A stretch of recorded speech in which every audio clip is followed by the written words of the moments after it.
नमस्कार दोस्तों, मैं हूं दीपक सिंह, दैनिक समाचार से। जम्मू कश्मीर में इस बार के विधानसभा में बड़ी मात्रा में उलटफेर देखने को मिल सकता है, क्योंकि 2014 में जब यहां पर चुनाव हुए थे तो उस दौरान भाजपा यहां पर दूसरे नंबर की बड़ी पार्टी उभर कर सामने आई थी। उस समय भाजपा और पीडीपी ने गठबंधन किया था। पीडीपी की 28 सीटें थी और भाजपा की 25 सीटें थी। और इस बार धारा 370 को भी हटाया गया है, परिसीमन भी करवाया गया है, डिलिमिटेशन भी करवाई गई है और जम्मू की सीटें भी बढ़ी हैं। पहले से 6 सीटें बढ़ गई हैं। इसके अलावा जो कॉन्स्टिट्यूएंसीज बनाई गई है उसमें भी बदलाव किया गया है। पहले जो जहां पर कॉन्स्टिट्यूएंसी बनाई हुई थी वो पहले की सरकारों ने अपने तरीके से बनाई हुई थी। किस तरह से हिंदू और मुस्लिम का बोर्ड जो है वो बढ़ जाए, काफी कुछ यहाँ पर षड्यंत्र थे, लेकिन अब काफी चीजें बदली गई हैं। तो विस्तार से खबर आपको बताने जा रहे हैं और क्या कुछ उलटफेर देखने को मिल सकता है वो भी बताएंगे। जम्मू कश्मीर की राजनीति में एक बार फिर से बड़ा बदलाव देखने को मिल सकता है। 2014 के विधानसभा चुनाव में दूसरी सबसे बड़ी पार्टी बनकर उभरी भारतीय जनता पार्टी अब 2024 में चुनाव में पहले स्थान की ओर बढ़ने की तैयारी कर रही है। आर्टिकल 370 के हटने के बाद ये पहला विधानसभा चुनाव है और परिसीमन के बाद सीटों की संख्या 83 से बढ़कर 90 हो गई है। खास बात यह है कि इन 7 नई सीटों में से 6 सीटें जम्मू क्षेत्र में हैं, जहां भाजपा का प्रभाव काफी मजबूत है।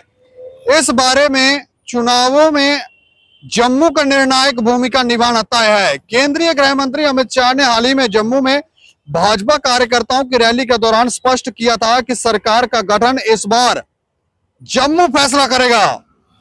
परिसीमन के बाद जम्मू में सीटों की संख्या 37 से बढ़कर 43 हो गई है, जबकि कश्मीर में 47 से 47 सीटें हुई हैं। यह बदलाव भाजपा के लिए बेहद फायदेमंद साबित हो सकता है। अब सरकार बनाने के लिए 46 सीटों में की जरूरत है और भाजपा को उम्मीद है कि जम्मू क्षेत्र से वो 30 से 35 सीटें जीतने में सफल हो सकते हैं। कश्मीर में भाजपा का प्रदर्शन उतना मजबूत नहीं रहा है, लेकिन निर्दलीय और छोटे दलों के समर्थन से वो 10 सीटों का लक्ष्य लेकर चल रहे हैं। केंद्र सरकार के कड़े कदमों और आतंकवाद पर लगाम के चलते जम्मू कश्मीर की स्थितियां पहले से बहुत बदल चुकी हैं।